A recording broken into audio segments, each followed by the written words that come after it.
American are offering दम this कि जी आप हमारे साथ शामिल हो जाएं, हम आपको चाइना से प्रोटेक्ट करेंगे और आप पाकिस्तान को मारें जाके।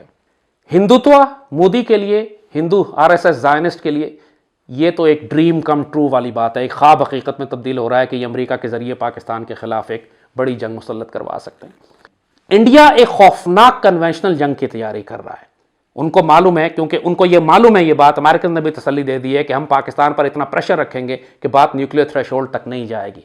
पाकिस्तान को एक बात बड़ी अच्छी तरह समझ लेनी चाहिए कि America is a decaying super power. एक ऐसी आलमी ताकत थी, 150-200 साल इसने दुनिया में गुजारे, अब ये गल सड़कर कैंसर ज़दा हो चुकी है और अब ये ख़त्म होने जा रही है। अगले 10-15 साल में, 20 साल में ये बिल्कुल तबाह बर्बाद होकर रह जाएगी।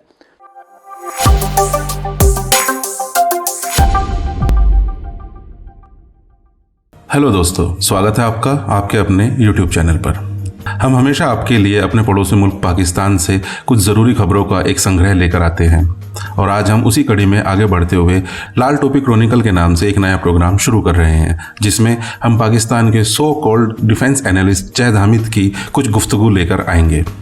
जो आज का हमारा टॉपिक है उसमें जैद हामिद क्वाड के बनने के बाद और सीज़ फायर की घोषणा होने के बाद भारत और पाकिस्तान के रिश्तों में जो बदलाव आए हैं या फिर जो बदलाव आने वाले हैं उनके बारे में अपनी एक्सप्लेनेशन दे रहे हैं। उनका नज़रिए से काफ़ी लोग इत्तेफाक रखते हैं और काफ़ी लोग उनके नज़रिए से इत्तेफाक नहीं भी रखते हैं, परंतु एज ए डिफेंस एनालिस्ट उनकी बातों में थोड़ी बहुत सच्चाई छुपी हुई मालूम देती है। आइए सुनते हैं इस पूरी डिस्कशन को, जिसमें जैद हामिद और मोहम्मद उस्मान ने इस सारी सिचुएशन को अपने अपने हिसाब से डिटेल में एक्सप्लेन किया। आइए सुनते हैं। और हाँ दोस्तों, इस वीडियो को लाइक करें, शेयर करें और हमारे यूट्यूब चैनल को ज़रूर सब्सक्राइब करें। धन्यवाद। माजी में पाकिस्तान की जानिब से की गई अमन की ख्वाहिश और अमन की कोशिशों का भारत क्या जवाब देता रहा है? क्या अब भारत को संजीदा रवैया अख्तियार करेगा? पहली बात तो ये है कि हम तो चलो माजी दफन कर देंगे, लेकिन क्या भारत इसके लिए तैयार है, जो हमेशा से पाकिस्तान की सालमियत और उसको निशाना बनाता है और अभी तक मसरूफ है प्रॉक्सीज के अंदर? इंडियंस ने अमेरिकन को एक नई ऑफर की, जो उस वक्त भी ऑफर की थी 9/11 के बाद कि जी आप इंडिया में बेसिस बना लीजिए और मिलकर हम पाकिस्तान पर हमला करते हैं। अब उस आइडियोलॉजी को उन्होंने रिवाइव किया है। उन्होंने अमेरिका से कहा एक नया एक डिफेंस अलायंस बन रहा है एशिया का, जिसे ये क्वाड का नाम दे रहे हैं, कि वाघा बॉर्डर से लेकर ऑस्ट्रेलिया के वेलिंगटन तक ये तमाम एरिया जो है इंडो पैसिफिक रीजन, इंडियन सब कॉन्टिनेंट और पैसिफिक, ये सारा एक नया सिक्योरिटी ब्लॉक बना रहा है अमेरिका। इसमें 4 ममालिक को, ऑस्ट्रेलिया को, न्यूजीलैंड, इंडिया और अमेरिकन, इन सब को शामिल करके कि चाइना और पाकिस्तान के खिलाफ एक महाज तैयार किया जाए। हिंदुत्व मोदी के लिए, हिंदू आरएसएस ज़ायनिस्ट के लिए ये तो एक ड्रीम कम ट्रू वाली बात है, एक ख्वाब हकीकत में तब्दील हो रहा है कि ये अमेरिका के जरिए पाकिस्तान के खिलाफ एक बड़ी जंग मुसल्लत करवा सकते हैं। और इसके लिए इन्होंने ऑफर की है अमेरिकन को कि कश्मीर को हमने एनेक्स कर लिया है, हम तो जज्ब कर चुके हैं अपने अंदर, और अमेरिकन आके कश्मीर में, अब लद्दाख में और कश्मीर के अंदर आके अमेरिकन बेसिस बड़े बड़े बना दिए जाए, और वहां से जब अमेरिकन बेसिस होंगे लद्दाख में तो इंडियंस ये फील करते हैं कि ये चाइना के लिए काउंटर बैलेंस हो जाएगा, क्योंकि चाइना फिर बराह रास्त लद्दाख में एंट्री नहीं करेगा, क्योंकि उससे अमेरिका से तसादुम होने का खतरा होगा। और दूसरी जानिब अमेरिकन को जब इतना बड़ा कंसेशन देगा इंडिया, तो फिर अमेरिकन इंडिया को इजाजत देंगे कि वो पाकिस्तान के खिलाफ एक भरपूर जंगी कार्रवाई करके पाकिस्तान को तबाह कर दें, और अमेरिकन उसमें इनकी मदद करेंगे। सो अब जो सिनेरियो बिल्ड हो रहा है, इसीलिए आप देखते हैं कि जब इमरान वजीर आजम बने और अमेरिका गए, उसके बाद फौरन बाद ही ये कार्रवाई डाल दी गई थी अमेरिकन की जानिब से कि पाकिस्तान को ये कंटेन करेंगे, रोकेंगे, प्रेशर डालेंगे पाकिस्तान के ऊपर कि जी आपने कोई कार्रवाई नहीं करनी, और इंडिया को गो अहेड दे दिया गया कि जाके कश्मीर को अपने अंदर जज्ब कर ले। उसी वक्त आपने देखा कि उसके फौरन बाद ही इन्होंने कश्मीर को एनेक्स कर लिया, आर्टिकल 370 को वायलेट करके। तमाम बायलैटरल ट्रीटीज, तमाम इंटरनेशनल यूएन ट्रीटीज, सब कुछ खत्म हो गया, इन्होंने कश्मीर को जज्ब कर लिया। और अब 1.5-2 साल हो गए हैं कि वो कश्मीर की डेमोग्राफी चेंज कर रहे हैं, आबादी को तमाम मज़ाहमत को कत्ल कर रहे हैं, बुरी तरह दहशतगर्दी मचाई हुई है। कर्फ्यू आपने देखा कि तारीख का सबसे लंबा कर्फ्यू दुनिया में, तकरीबन 1 साल चला वो। इंटरनेट फैसिलिटीज़, कर्फ्यू, लॉकडाउन, 1 साल 90 लाख की आबादी को उन्होंने दबा के रखा कि ताकि कश्मीरी मज़ाहमत मुकम्मल तौर पर ख़त्म हो जाए। और जाहिर है कि जब इतनी बड़ी रियासती ताकत मुसल्ला होकर निहत्ते अवाम पर टूटती है तो अवाम के सामने मज़ाहमत करने का कोई मौका होता नहीं है। तो और साथ साथ ही क्योंकि एक जानिब चाइना के साथ प्रॉब्लम्स क्रिएट हो रही थी इंडिया की, एक तरफ अंदर से मज़ाहमत थी, एक तरफ पाकिस्तान लाइन ऑफ कंट्रोल पे उनके खिलाफ एक हमारा तसादुम चल रहा था, पूरी दुनिया की ताकतें पाकिस्तान के ऊपर ला के, अमेरिकन, सऊदीज, यूएई, ये हमेशा यूएई और सऊदीज जो हैं बेसिकली इसराइल और अमेरिका और इंडिया के दलाल के तौर पर काम करते हैं। इनको आगे किया जाता है, अखी अखी करके ये पाकिस्तान के पास आते हैं, कुछ कर्जा देते हैं, उसके बाद कहते हैं आप उनकी गाड़ी चलाते हैं, उसके बाद ये आपसे शर्तें मनवाना शुरू करते हैं कि जी आप लाइन ऑफ कंट्रोल पे ऐसे कर दें, आप सीज़ फायर कर दें, आप इंडिया के खिलाफ कोई कार्रवाई ना करें, आप इंडिया की वो फ्लाइट्स बंद ना करें, आप इंडिया से तिजारत खोलें। ये सारे अहकामात, जाहिर है कि जब मोहम्मद बिन सलमान फ़ोन करता है हमारे वज़ीर आज़म को तो वो 1 बिलियन ट्री और दरख्त लगाने और सुनामी की बात नहीं करता, वहाँ जियोपॉलिटिक्स की बात होती है, वहाँ ये बात होती। और जब आप मुश्किल होने उनके लिए करते हैं, आप कहते हैं मेरे लिए मुश्किल है, हम ये नहीं करेंगे, आपने देखा उसी वक्त वो आ जाते हैं कि हमारा कर्जा वापस कर दें आप, और आपके लिए क्राइसिस खड़ा हो जाता है। अभी आपने चीन से लेकर पैसे इनको वापस किए थे, ये प्रेशर टैक्टिक्स पर वो डालना शुरू कर देते हैं। सो इस वक्त स्टेटस ये है कि बैटल लाइंस दोबारा से ड्रॉ हो रही हैं, बल्कि हो चुकी हैं।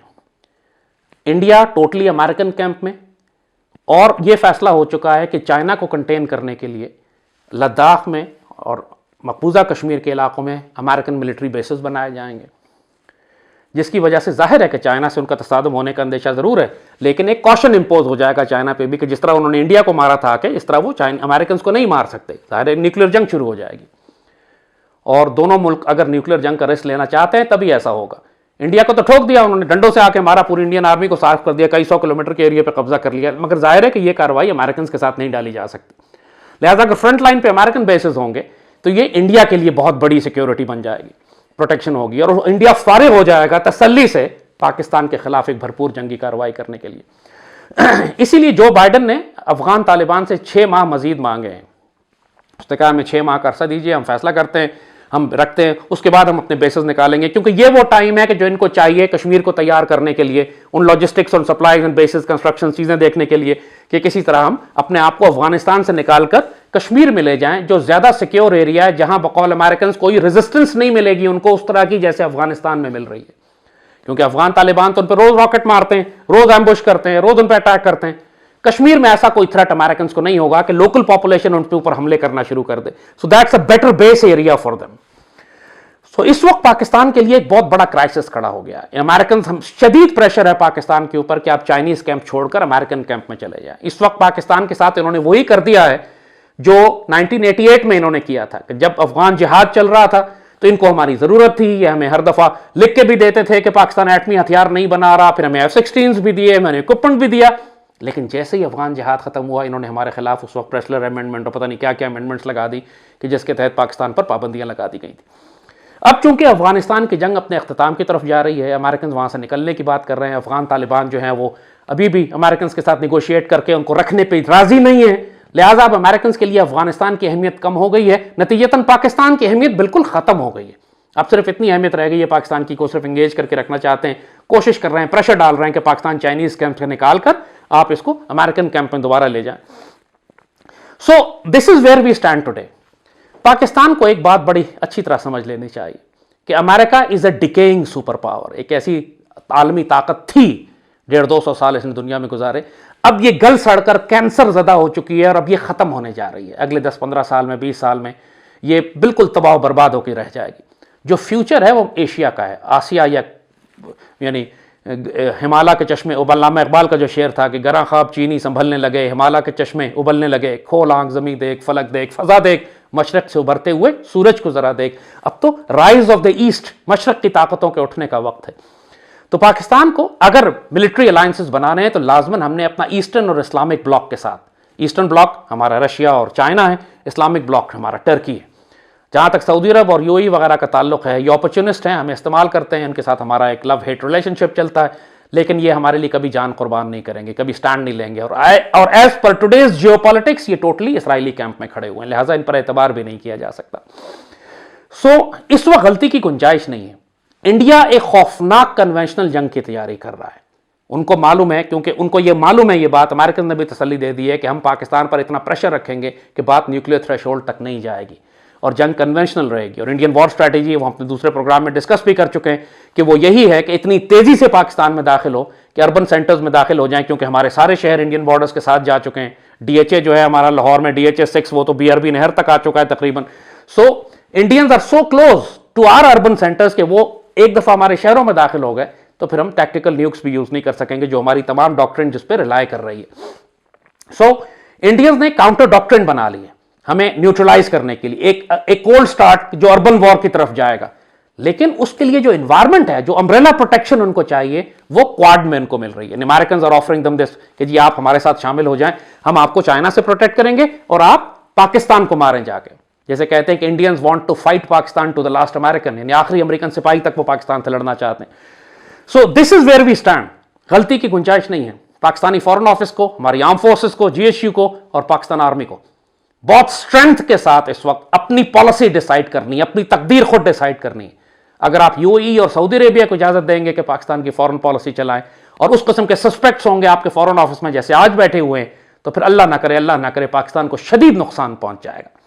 ये एक वार्निंग भी है, एक नसीहत भी है, और आने वाले खतरात के बारे में आपको एक आगाही है वक्त से पहले, वरना बाद में आपके पास तौबा और कफ़ारे का मौका नहीं रहेगा, लाखों करोड़ों जानों की कुर्बानी देनी पड़ेगी। अल्लाह पाकिस्तान का हाफिज़ और नासिर और मालिक इस पाकिस्तान की हिफाजत फरमा रहा, हमारी गलतियों को ताहियों पर पर्दा डाल, हमारे हुक्मरान इंतहाई हिमाकतें कर रहे हैं, लाखों करोड़ों की कुर्बानियाँ देनी पड़ जाएंगी इस पाकिस्तान को बचाने के लिए। और हाँ दोस्तों, इस वीडियो को लाइक करें, शेयर करें और हमारे YouTube चैनल को सब्सक्राइब करें। धन्यवाद।